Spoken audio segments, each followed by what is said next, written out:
La vigile matinale provient de l'œuvre de Saïli Guadaldo, méditation quotidienne au féminin. La méditation de ce matin, aujourd'hui 12 juin 2025, est tirée de Matthieu 19, verset 14. Et Jésus dit, « Laissez les petits enfants et ne les empêchez pas de venir à moi, car le royaume des cieux est pour leurs pareils. » Jésus se soucie des enfants, page 171. Assise devant moi, dans sa robe fleurie, c'est une fleur en bouton qui s'apprête à ouvrir ses pétales au monde. Sa tête est baissée, son regard vacillant, et de temps en temps, elle rabat derrière son oreille cette longue frange qui refuse de rester en place. Ses yeux, bien que beaux, sont pleins de tristesse. Son petit cœur, âgé d'à peine 11 ans, ne veut plus vivre et elle a demandé à sa mère de l'aider à mourir. Quelques minutes auparavant, sa mère m'avait lancé un appel désespéré pour que je parle à sa fille, espérant que je puisse faire quelque chose, aussi peu que ce soit pour elle. Je suis donc là, ne sachant que dire pour guérir ses blessures, pour lui redonner l'envie de se battre pour vivre. Jamais je ne me suis sentie aussi impuissante que ce jour-là. Gloire à Dieu. L'Esprit Saint nous souffle ce que nous devons dire, sinon nous dirions n'importe quoi.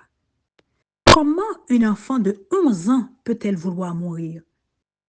J'avais entendu cela de la part de jeunes et d'adultes qui, dans des cas regrettables, avaient atteint leur but, mais jamais de la part d'une enfant. Cela faisait 2 mois que son grand-père, l'homme qui avait été pour elle un père, était mort. Sa phase de deuil était comme une blessure béante et elle trouvait la vie cruelle de lui avoir enlevé une partie d'elle-même.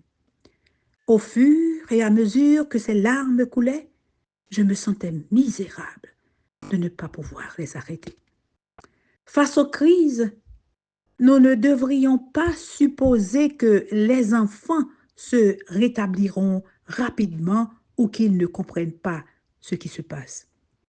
Au lieu de prendre pour acquis qu'ils profitent de la vie parce que ce sont des enfants, nous devrions être plus attentifs à leurs besoins et à leurs conflits émotionnels.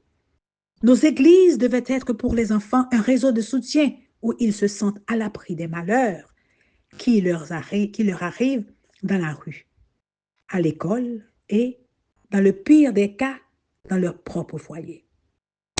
Les raisons pour lesquelles un enfant souhaite mourir sont diverses, mais toutes terribles. Comment contribuer au bien-être de nos enfants?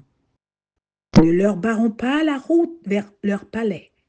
Aidons-les à arriver heureux. Amen.